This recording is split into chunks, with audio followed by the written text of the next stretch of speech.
I was halfway across the world, serving my country in the heat and dust of Jordan, when I got the email. Let's be adults about this.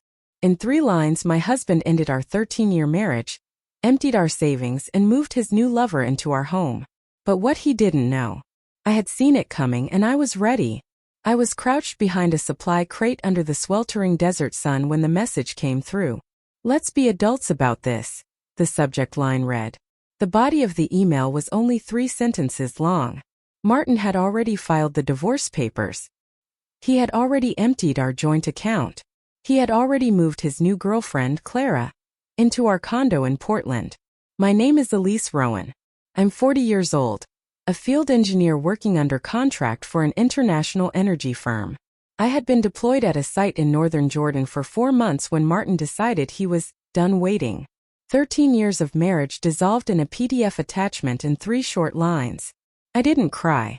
I didn't scream. I closed my laptop, wiped the sweat off my neck, and went back to directing the installation of a sensor grid. When I returned to my container turn shelter that night, I replied to his message with a single word. Received. Nothing more. Monica, my project roommate, looked up from her book. Everything okay? She asked. Just stuff back home, I said. She nodded, reading between the lines, and let it drop. The truth was, I wasn't surprised. 6 months before I left, Martin had started pulling away, subtle at first. New weekend retreats that didn't involve me. Nights at the studio, where he was supposedly preparing his gallery exhibition, but I never saw any of the work. His phone had new passcodes. He stopped asking about my projects, and when I offered to fly him out to visit me on site, fully paid by the company, he declined. Too much sand, he said. I didn't push. That's never been my way. But I wasn't naive either. So I'd taken precautions. Quiet ones. I secured my birth certificate, passport, and house deed, thanks to a first-time homebuyers program that had required only my name, into a secure deposit box under my sister's name. I moved my late mother's jewelry and my dad's signed baseball cards, the only things that truly mattered, into storage. And I had started diverting a fraction of my pay into a separate bank account at a firm Martin didn't know existed. Not enough to raise suspicion, but enough that I wouldn't be starting from zero if things blew up. Still, part of me had hoped I was wrong. That Martin was just restless or tired or midlife panicking. That we'd talk it through when I got back. That we still had a chance. Now I knew better. He didn't just walk away. He prepared for this. What he didn't know. So did I. And I don't start fights, but I always finish them. I didn't cry that night. I didn't scream or break things. I just lay there on my cot under the humming AC unit of our makeshift base in Djibouti, staring at the ceiling and letting the silence press in around me. It wasn't shock. It was clarity. The kind that only comes when the last illusion finally shatters. For months I'd felt it slipping away. Callum's attention, his warmth, the way he used to call me after my shifts just to hear my voice. Now I knew why. He hadn't been losing interest. He'd been laying the groundwork for a new life, one I wasn't invited to. The next morning I didn't tell anyone. I got up, scrubbed my face raw, and led my logistics briefing like nothing had happened. But inside something hardened. I wasn't just heartbroken, I was preparing for war. Not the kind with guns and orders, but one with paper trails and digital footprints. I had one thing Callum hadn't counted on. I'd been quietly preparing for this. 6 months earlier, I noticed little things. His sudden interest in our joint finances, questions about our mortgage terms, and a new credit card he claimed was for business expenses. He'd never been a planner, but suddenly he had spreadsheets. I didn't say anything. Instead, I started a new savings account in my maiden name. Just a few hundred here and there from my deployment stipend. Nothing he'd notice. I also updated my legal documents. My power of attorney, beneficiary designations, and even my will. All of it now excluded him. He thought I was too busy to notice. What he didn't know was that my job involved tracking supply chains across 5 countries. If I could manage oil shipments through piracy-ridden waters, I could track a cheating husband's spending. That afternoon, I emailed my best friend Iris back in Houston. She's a paralegal and knows more about divorce law than most junior attorneys.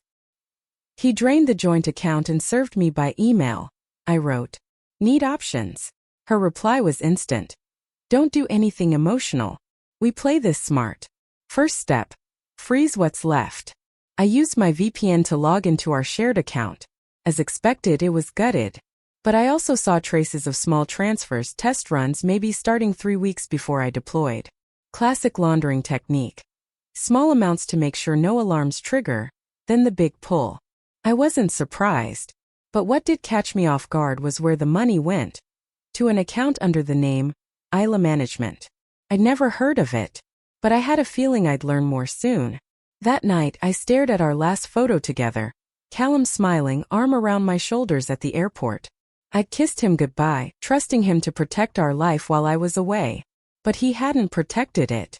He'd sold it. And I wasn't going to let that go unpunished. I didn't respond to Callum's follow-up email. "We can be civil about this," he wrote. "Let's not make it harder than it has to be." I almost laughed. Civil? He'd served me a digital ambush from 7,000 miles away. And now he wanted civility? No. What I wanted was leverage. I reached out to Iris again. I found the account. Isla Management. Any chance it's legit? She replied within the hour. Ran the name through a few databases. It's a shell. Registered 3 months ago to an address that doesn't exist. Likely a pass-through for laundering funds. I closed my laptop, breathing slowly through my nose. The coward thought he was clever. I knew what to do next. There were 2 weeks left in my deployment. I didn't sleep much during those nights. I spent my off hours pulling every document I could get my hands on: bank statements, joint tax returns, property titles, insurance policies.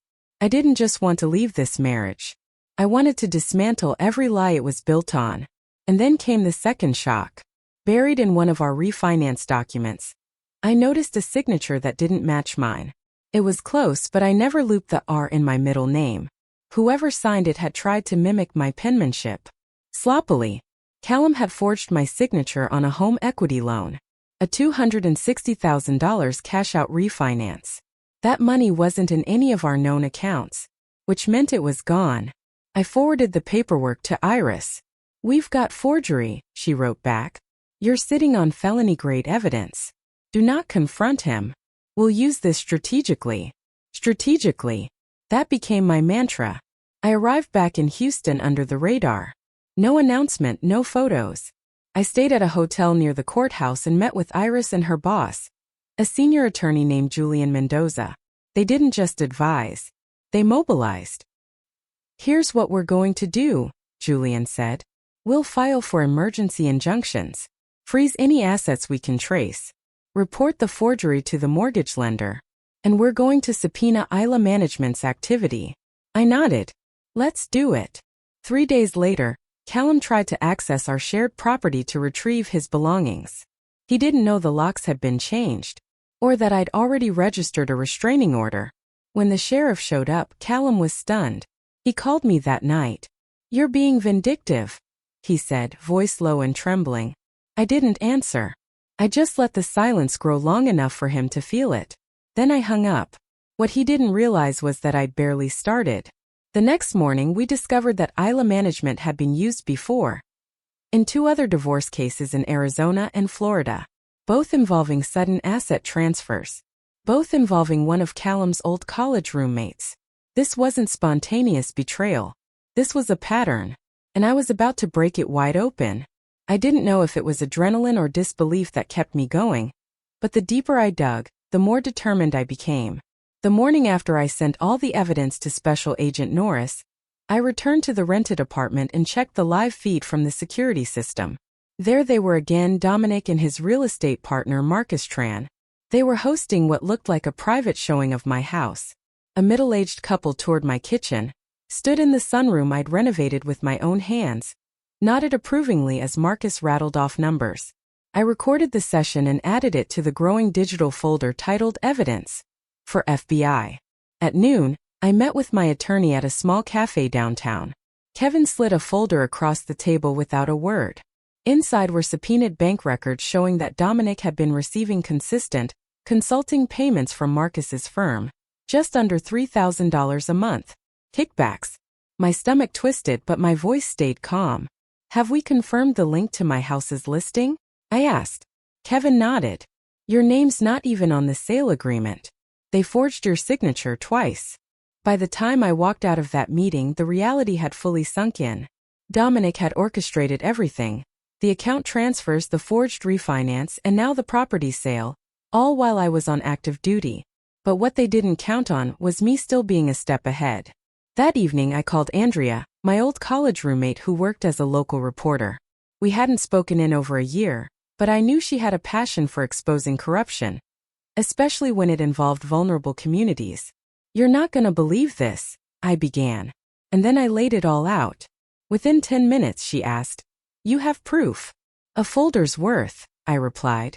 "Okay," she said after a long pause. "Let's blow this open." By Thursday morning, Agent Norris confirmed the FBI had issued warrants for both Dominic and Marcus. But what happened next I never expected. As I pulled into the courthouse parking lot to finalize the emergency injunction on the property sale, a sleek black car nearly sideswiped me. Dominic stormed out, his eyes wild. "You've ruined everything," he hissed. "You had to make it a federal issue?" I didn't flinch. "You made it a criminal one." Inside, the judge reviewed the files for less than 10 minutes before ruling in my favor. The sale was frozen, the property flagged, and the refinance under federal investigation. On my way out, I got a call from Andrea. "The story goes live tonight," she said. "I hope you're ready." I was. For the first time since that email in Kuwait, I didn't feel lost. I felt aligned with the truth, with justice, with myself. And yet, I knew this wasn't the final act. The storm had only just begun. I didn't reply to Oliver's message. I didn't have to. By the next morning, the full weight of everything he'd done was already shifting against him. And not just from me. My lawyer, Cassandra, called with an update that made my stomach flip. "Claire, we have confirmation from the bank," she said. "The refinance request was processed under your name, with a forged signature. The notary's stamp was also faked. And here's the kicker. Oliver listed a co-borrower. Someone named Alex Dayton. I knew that name. He was the trainer Amelia had been tagging all over her social media. Shirtless selfies, vegan smoothie stories, motivational nonsense. I'd muted her accounts weeks ago, but some things found their way through anyway. They weren't just playing house in my home. They were building a financial empire on the ruins of my life. "Claire," Cassandra continued, "the fraud unit has frozen the remaining funds, but around $160,000 is already gone." "Gone where?" I asked, already dreading the answer. "Multiple transfers. Personal expenses, fitness equipment vendors, one boutique gym contractor in Denver. And," she paused, "one wire to an entity called Dayton Concepts LLC, owned by Alex." I let the silence linger. Then I said, "Let's proceed. File everything." That evening I drove past the house, our house. Amelia's SUV was gone, but Oliver's car was in the driveway. I didn't stop. I didn't need to. I'd already set everything in motion. I spent the night at a friend's cabin in the hills, wrapped in a wool blanket, watching the fire flicker. I thought of the people I'd loved, the life I'd built with intention and care, and how casually they tried to dismantle it for profit. The next morning, Cassandra called again. "You're not going to believe this," she said. "We just received notice. Amelia has put in a listing request with a real estate agent. For the house." My voice dropped cold. "Without my consent." She forged the joint ownership declaration using the same notary stamp from the loan documents. And the agent? Daniel Harkins. Name ring a bell. It did. I'd seen him once years ago at a friend's housewarming. He and Oliver had laughed about flipping undervalued homes, making big bucks from desperate sellers. I stood, grabbed my coat, and headed out. "Where are you going?" Cassandra asked. "I need to verify something. Check your email in 30 minutes. I'll send you footage." And I did. From the driveway across the street, I activated my cloud camera feeds, still running, still hidden. They showed Oliver leading Daniel through the living room, pointing to upgrades I had installed myself. Hardwood floors I sanded on my knees. Light fixtures I sourced during one sleepless week of renovation. I turned up the volume. "We can list it at $740,000, Daniel said. "I've got a buyer lined up. All cash. We close fast." "Perfect," Oliver replied. "She won't know what hit her." I pressed pause, screen captured everything, and sent it to Cassandra. My next move wouldn't be quiet. I didn't go to sleep that night. My mind raced as I replayed every conversation, every suspicious moment I had ignored. What I once thought was a personal betrayal had now unraveled into something calculated, predatory, even. This wasn't just about love lost. It was about justice. By morning, I was parked near the house I once called home, sipping bitter gas station coffee and watching as strangers entered my property. One was the real estate agent Thomas Bishop, the man whose name kept showing up in those transaction records. Another was Logan. They didn't see me, of course. They thought I was still halfway across the world. I pulled out my phone and opened the live feed from the security cameras I had installed before deployment. I hadn't told him about the cloud backups, and clearly he hadn't disabled them. I watched as they toured the home, Bishop measuring walls and pointing at appliances, Logan nodding and gesturing like the place belonged to him. The gall. I hit record on my laptop and quietly captured everything. That afternoon, I met with an FBI agent named Rodriguez. She'd been tracking financial crimes related to real estate fraud and had heard from my lawyer, Diana.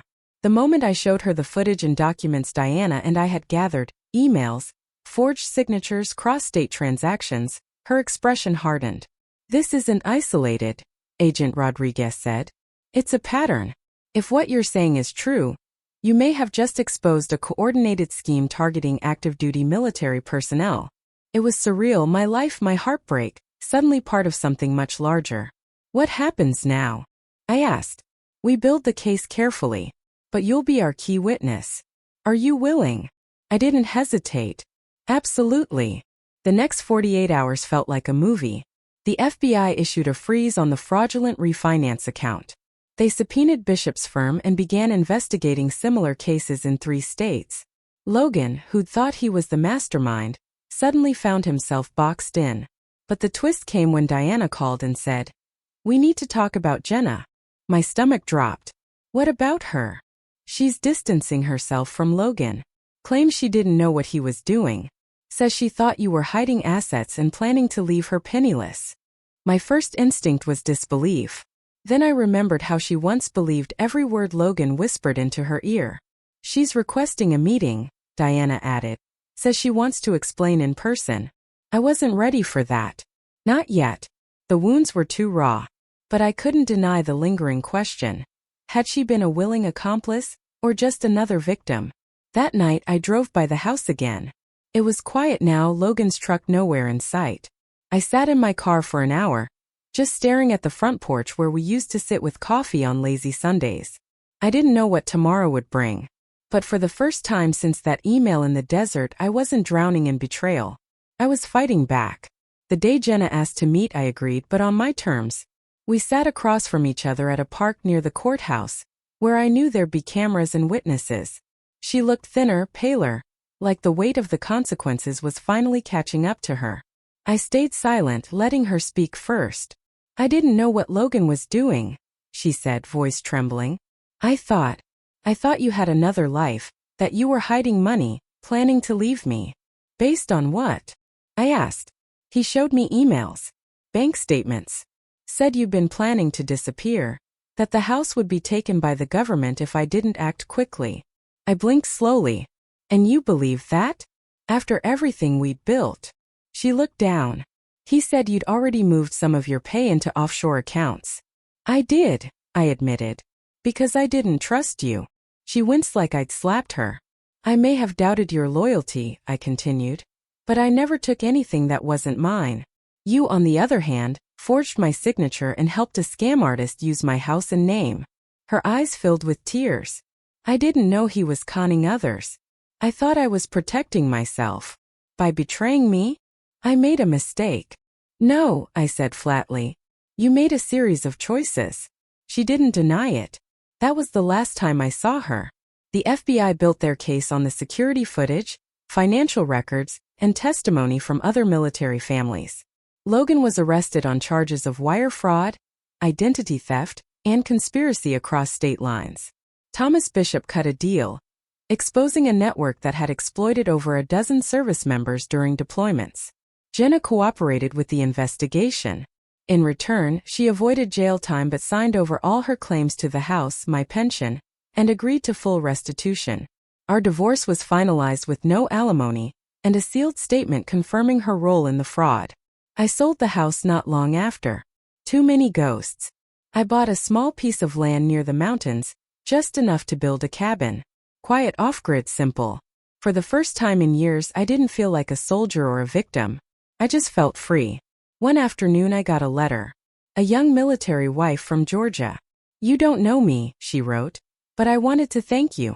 Because of what you exposed, my husband and I didn't lose our home. You saved us." I pinned that letter to the wall above my desk. Some days when the silence feels heavy, I read it again.